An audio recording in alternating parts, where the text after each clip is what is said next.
texture in his head, so remove all the weight to give him a really, really narrow head shape and narrow haircut because he's got too much bloody hair for me. Oh yeah. So while Russell is doing his magic, and I'm serious, like this guy is an absolute scissor warrior, a scissor wizard. That should be your nickname, Russell. The scissor wizard. Like you could go like with other like, you know. Like, so while he's doing that, I had wax pomade by Redken Brews first in his haircut, which is more like a more traditional barbering product, like shiny, plenty of hold. But I want to do something different. So like with the texture I have already cut in his hair, I'm going to completely restyle it in the next few minutes. So for myself, because I've already pre-cut the length working with the extra clean gel from the Redken Brews line, just to help give me the control that I need. So all I'm going to do is I'm going to work through with what I call a brick cutting technique. But I'm going to work through it when I'm sliding it and I'm about to fall off the stage. So as I want to work through, I want to make sure that I remove as much weight as humanly possible whilst keeping the underside still nice and strong, and then also keeping it so we don't let any little hairs come out. So just working with a slided brick cut technique, I can just start to keep removing the weight where I need to, narrow in the head shape, because we all know that around the eyes is the widest part, and that's where we want to remove the weight, but also maintain an element of coolness and not make him look like my girlfriend. So guys, I can see you guys getting really into what you're doing at the moment. Oh, now, hello, Chris. How you doing, Birdman? How you keeping? Can you just tell me about your whole concept of traditional barbering, and why did you feel it was really a good fit to partner with Russell to create your education philosophy? So what we do with RB Education, there is, we, as myself, a traditional barber and more of a modern men's stylist, we feel like there's a lot of barbers out there who are phenomenal with clippers. Like their clipper work, the skin face, the patterns are absolutely top of the line. But sometimes the scissor work isn't up to par. And the other way around with a men's hair stylist, like, as you can see with Russell here, like the scissor work is absolutely phenomenal. And I feel like as a traditional barber, I can take a lot from that. I can learn a lot from that. So basically, we're trying to rebrand like the industry in a way. Like, let's say like barbers are not just clipper gods, and like hairstylists don't only do long hair. Like we want to do a bit of everything. Where do you get your inspiration from when it comes to style? And I'm going to ask Russell that. Where do your inspiration comes from when it comes to what you create in the salon, or even on stage now? My inspiration comes from every one of these people out here today. Aww. Because without these people here, my work don't mean shit. I mean, yeah, we can talk about celebrities and things like that, but they don't make up the population. You guys do, and you're what I care about. So my inspiration comes from my peers, first and foremost. Apart from now, I take my inspiration from the most stupid of things. I look at architecture when I look at a haircut, rather than that, because for me, because I'm working in a styling environment, I look at more what the overall outcome of the shape would be. So yeah, that's for me, yeah, my peers and buildings. Right, okay. So this haircut at the moment, so you're going for this haircut, you're using the scissors technique. What are we expecting to see at the end? What's your kind of a goal, your result from what you're creating now? So it's still to keep the natural length and the natural movement to it, but the thing with Jack's hair is it's quite coarse and quite wiry. So I want to make sure that I get less width, little bit more of a cool, edgy feel, rather than, you know, when you look at a mid-length haircut on a man, it normally does end up looking like your missus. So we don't like to layer too much. So rather than layering, I'm working with graduation and removing the weight. So I still create a multi-texture shape, but I'm keeping the maximum amount of weight in the bottom to stop it from looking too layered. Brilliant. All so tell me what products you're going to be using today. I know you've got Redken Brew. So explain to me why product is so important when it comes to styling hair. The thing is, when you're using products, like it's very easy to just lay the hair down flat and just slick it, you know, just put a lot of, you know, waxy stuff in it, like beeswax, oily stuff. And it's very easy. You can mask a lot of errors with that as well. However, if you choose like a product that works better with the actual haircut. So you build the haircut first, so you can use your product later. So when you're using like a molding paste like this, you can actually make the haircut work even better for you. On top of that, it also makes it easier for your client to recreate the hairstyle at home again. So I think we have about like a few more minutes left, Rusty. How are you doing over there? Nearly done. So Russell, when it comes to styling hair, longer hair, what products are you looking to use in the hair? Because you were saying you had these challenges with the texture. What would make this hair work better when it comes to styling? So for me, it's all in the preparation. The preparation is the key. So working with the Redken Brews, I use the extra clean gel when the hair's still damp, and I blow dry that in. So what I'm doing is I'm working with cold air as well a lot of the time. So I'm locking the cuticle flat. So by locking the cuticle, I create a less static, a less frizzy feel to it. And then, you know, for me, I tend to work with the more matte products as well from the line.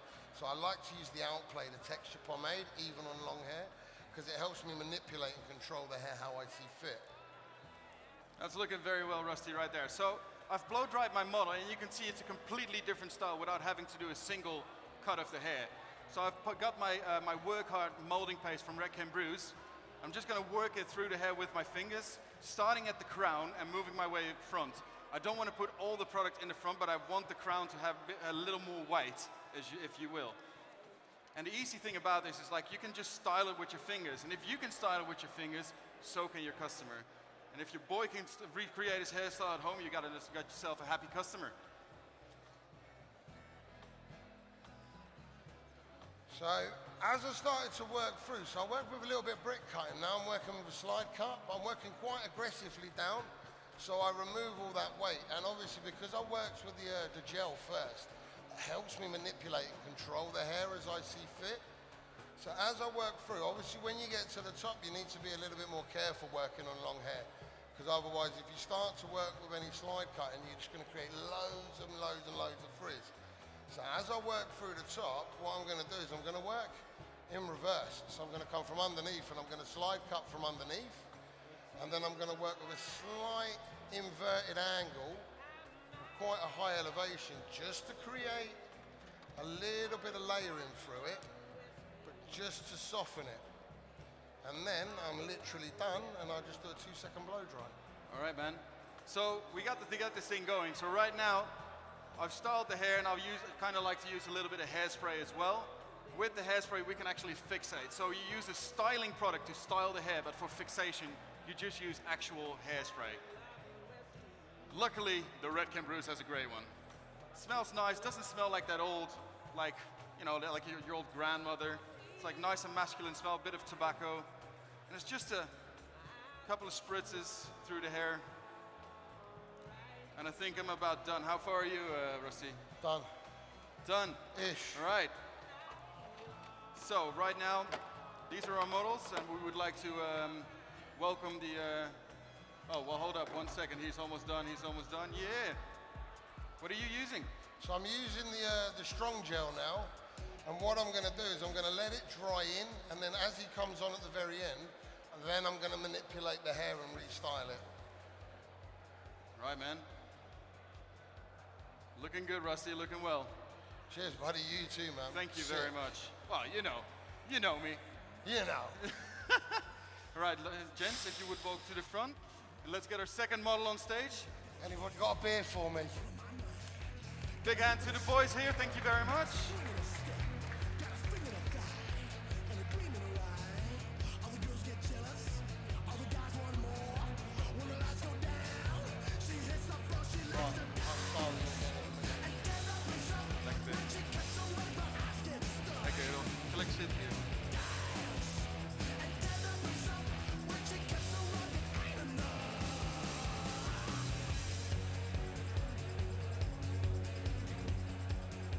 So guys, you've got round two. Tell me All about right, what so you're going to be right doing right now. Right now, I've got a long haircut as well, because, I'm a barber, but I kind of like to show there's more than just skin fades in barbering. And I've brought myself a good, handsome beard. Absolutely. We like to create a lot of short, very tight haircuts, but sometimes you get the occasional guy in with the longer hair. And you don't want to go like, hey man, we don't cut long hair in this business, like we don't do that. You're sending away money. So that's why we also try to do, we want to show there's more to barbering than just short hair.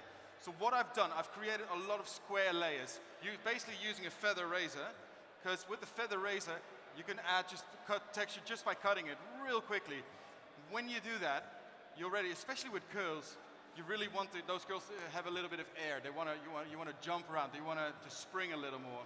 So styling-wise, I haven't done a lot apart from bringing this to the side and bringing this backwards a little more, bringing back that Miami Vice kind of vibe. And with the beard is actually very I like to keep it natural but square. I haven't shaved the lines. I don't want him to look like too slick. I don't want him to look too Miami Vice.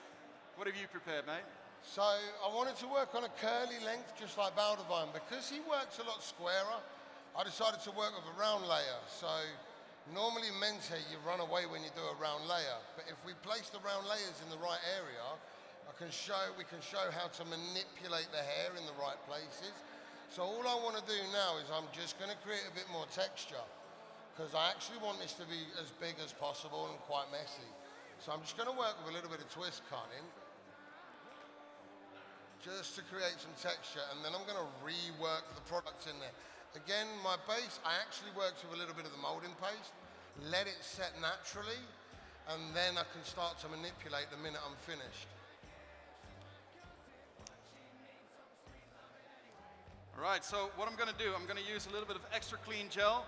The extra clean gel is a gel that doesn't leave any residue. So it actually looks a bit like, well, orangey oily. It's actually not oily at all, but what it does, when you use it in hair, you comb it out, you don't get those white flakes. Just a slight disclaimer, by the way. I am Dutch. Ik spreek gewoon Nederlands, but my buddy Russell, he has no clue. So, Bonjour. there he is. Je m'appelle Russell. He barely speaks English as it is anyway, so we decided to do the show in English. So bear with me, all right? Thank you very much. So I'm going to use that extra clean gel, and I'm just going to work my way through those curls, just to give it a little more boost, a little more volume, and make sure this hangs nice and almost like cradles the face a little bit while I push this bit backwards. Hello, Captain Fawcett. How are you doing? All right. How are you looking? Oh, quickly then. Look normal. I can't do that, mate. You know me. So, Rusty, what's going on that side? So just trying to have a bit of a play with it, manipulate the look. Obviously, like